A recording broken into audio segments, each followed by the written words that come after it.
देश जनहित पार्टी के नेतृत्व आप करते हैं, क्या एजेंडा आपका है चुनाव को लेकर? महाराष्ट्र में विधानसभा चुनाव सामने है, सत्ताधारी और विपक्ष बड़े जोर शोर से सरकारी पैसों पे प्रचार में लगे हुए हैं, क्या कहते हैं आप?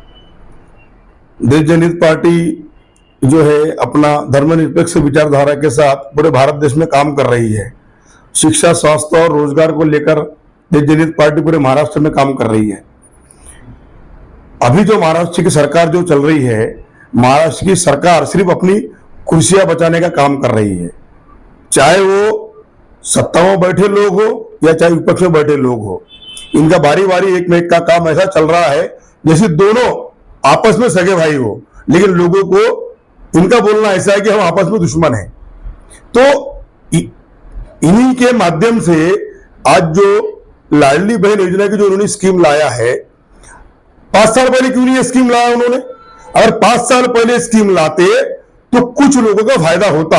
अभी एन इलेक्शन के मौके पर, विधानसभा 2024 के मौके पर उन्होंने स्कीम लाकर हमारे देश की महिलाओं को, महाराष्ट्र की महिलाओं को, महाराष्ट्र के परिवार को गुमराह करने का काम सत्ता पर बैठे और विपक्ष पर बैठे लोग कर रहे हैं। इसमें अगर सरकार अगर चाहती तो ये योजना पहले से लाती। इसका मतलब यह है कि सरकार जो है सिर्फ वोट की राजनीति कर रही है, सत्ता में कैसे आए उसकी राजनीति कर रही है। अभी जैसे ही भारत की सरकार बनी, अपने भारत देश में भारत के लोकप्रिय प्रधानमंत्री माननीय श्री नरेंद्र मोदी जी ने भारत के संविधान को नतमस्तक होकर संविधान की रक्षा की कसम खाई। लेकिन जनता को दिखाना कि हम संविधान की कसम खा रहे हैं, इधर स्कूल 3री और 6वीं की जो किताबें हैं, स्कूल की किताबें हैं, उसमें से भारत की संविधान की लिखी हुई प्रस्तावना को खत्म कर दिया जा रहा है। दूसरी तरफ महाराष्ट्र की कई जिला परिषद की स्कूल बंद हो चुकी है। तीसरी तरफ अभी जब से स्कूल चालू हुई है, 3 महीने स्कूल चालू हुई है, अभी तक तो बच्चों को स्कूली किताबें नहीं मिली। ये जो सरकार जो चल रही है महाराष्ट्र में, ये सरकार में बैठे जो मंत्री है, मुख्यमंत्री साहब है, ये सिर्फ जनता को गुमराह करने का काम कर रहे हैं। मैं आने वाले समय में महाराष्ट्र की जनता को एक संदेश देना चाहता हूं कि इस बार देश जनहित पार्टी पूरे महाराष्ट्र में 150 सीटों पर अपने उम्मीदवार उतारने जा रही है। मैं महाराष्ट्र की जनता से अपील करूंगा कि ये सरकार को अभी उखाड़ फेंकने की बारी है। अगर सरकार को अगर उखाड़ के नहीं फेंकेंगे तो आने वाले समय में हमारे महाराष्ट्र को बहुत सारी तकलीफों का सामना करना पड़ेगा और हमें शिक्षा, स्वास्थ्य और रोजगार से वंचित रखा जा रहा है।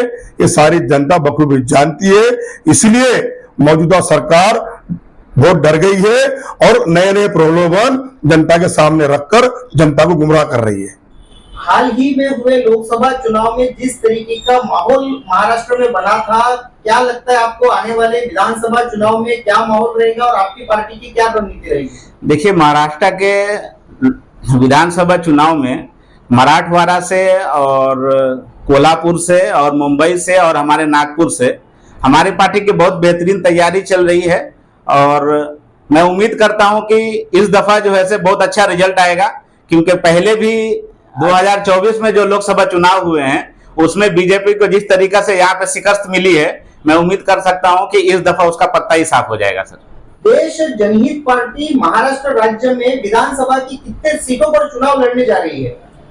ऐसे तो हमारी पार्टी जो है पूरे 288 सीटों पर कोशिश कर रही थी, लेकिन हमारी पार्टी जो है इस दफा 150 सीट पर ही चुनाव लड़ेगी, क्योंकि हमारे प्रधानमंत्री जो है वो हमेशा संविधान का रक्षा करते हैं बोल करके हमेशा नतमस्तक होते हैं और संविधान की कॉपी लेकर के चूमते हैं, उसको माथे से लगाते हैं, लेकिन जब संविधान रक्षा करने की बारी आती है तो उसमें वो सक्षम नहीं होते हैं। तो मैं इतना ही कहूंगा कि इस दफा हमारी पार्टी 150 सीट पर चुनाव लड़ेगी और 150 सीट में से कम 100 सीट जीत करके आएगी। धन्यवाद।